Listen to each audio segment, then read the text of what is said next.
Hola Pontevedra. ¿Los aires del Atlántico no os dan ganas de comer algo rico? Pues llegamos justo a tiempo para anunciaros el nuevo local exclusivo de Cachopo King en Cangas, Pontevedra. Seguro que ya habéis estado antes disfrutando de su terracita con sombra natural, con las mejores vistas a la ría de Vigo. El ambiente es relajado, familiar y la atención excelente. ¿Lo has adivinado ya? No podría ser otro que la Tapería Olaño. ¿Eres del team tortilla de cebolla? Entonces no puedes perderte la más famosa del local, la tortilla Olaño. Tortilla de patata con cebolla de las jugosas. Alucinarás con sus tacos de tierna costilla de cerdo a baja temperatura. ¿Y qué tal algo de marisco? ¡Que esto es Pontevedra, hombre! Prueba sus deliciosas tamburiñas al natural a la plancha. Y ahora también 11 variedades de auténticos cachopos asturianos que llegan pisando fuerte. Crujientes y jugosos, acompañados de patatas gajo y pimientos de padrón. Una auténtica delicia que no te puedes perder.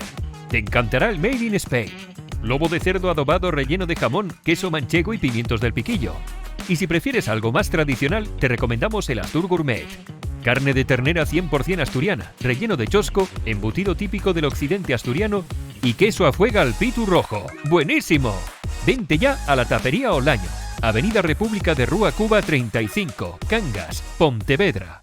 Hechos uno a uno, llega fresco a tu restaurante. Somos El Buen Cachopo.